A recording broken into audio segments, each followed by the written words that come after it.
recording school in Phoenix at the Conservatory of Recording Arts and Sciences. So that's like why I came out here. But I also work for a catering company right now, like during the day. And then, yeah, Eddie and I like make music as Triple Train. My name is Eddie. I came to New York a year and a half ago to start my career in design and motion design. I never really considered myself talented in terms of DJing or ever thought I would learn how to DJ until I met Drew. And he had everything. He had the whole setup because he did all that. And we just had extremely similar tastes in music. And it just kind of made sense to go from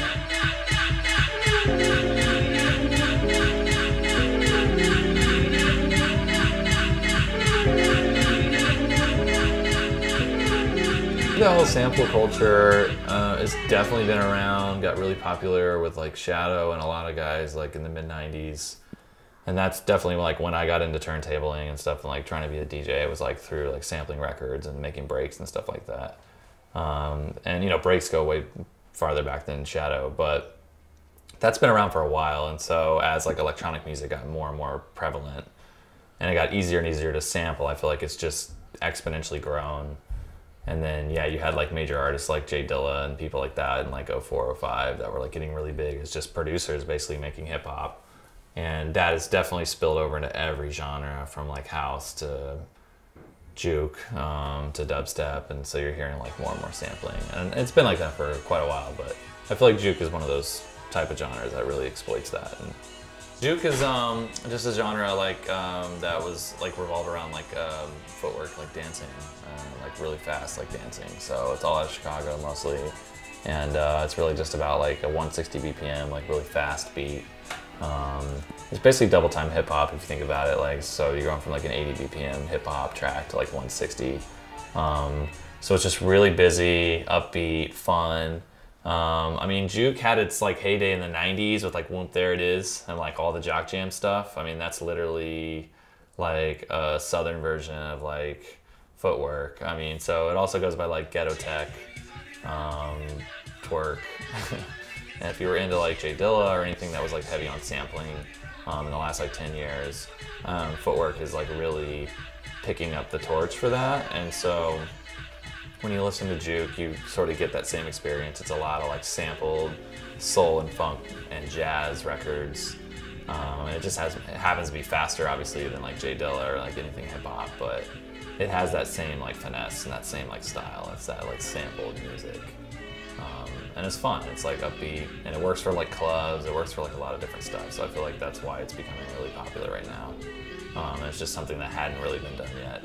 And you're not like 100% making the sound that you're using. I mean, you're definitely standing on the shoulders of other people, but I think if that's accepted, like, and you're not trying to pawn it off as something that you made, but rather like you're showcasing something that you like, and in essence, you're kind of like DJing a little bit. I mean, or if you could look at it as like a collage artist or something, like you're reassembling other images or sounds in this case, then I think it's really cool. As long as it's an accepted thing, like, yes, I'm sampling, so look at the sample I selected and look how cool that is, you know what I mean? And so ultimately you're just harkening back to like the actual jazz or wherever that sound came from.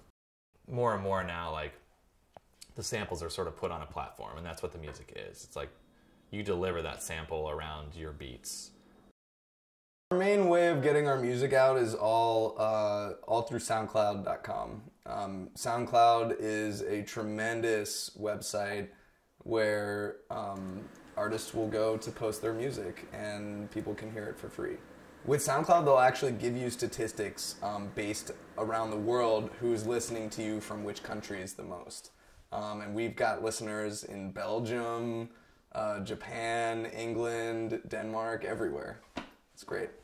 We kind of started realizing that like pretty early on, like, okay, we're getting a couple hundred followers on SoundCloud, like, so what? You know, like, those people are just clicking play while they're on Facebook. You know, they're not actively trying to come out to us.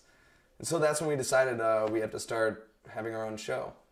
We started with Triple Train Jukes You Out. We didn't even name it yet. We just called it Triple Train Jukes You Out.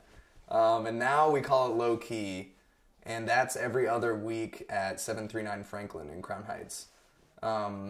And then at around the same time we started that, we started making some pretty serious connections with popular labels around Brooklyn who associate themselves with juke and footwork. We started making friends with them pretty quickly, and all of a sudden we were all up on the roof one day talking and decided, hey, let's have a streaming live show. People can tune in, they don't have to go anywhere, and they can hear awesome music for 6 hours. And that was how Skyline Sessions started, and we do it on Drew's rooftop with the Manhattan skyline behind us, and it's amazing. Dave Q, who is very famous around New York City, graciously came and played with us for our first episode. He started Dub War in NYC, which was pretty much the first like US dubstep party. You know, there was no dubstep parties before then. Nobody even knew what it was. So he was kind of up there with us, like on the first Skyline Sessions. We're all talking, and you know, we're like, okay, you know, we're kind of talking, and we're like, yeah, you know, we're doing this now, it's cool. And we just kind of started talking about like SoundCloud a little bit, and then he kind of said to me, he's like, yeah, and then then you ask yourself, like, what next? I was just like, oh shit, yeah, like I don't really know, like what's the point of this? But I think we're just here to have fun. We want to have fun, and we want other people to have fun. And I think that's really like the ultimate goal. It's so sweet.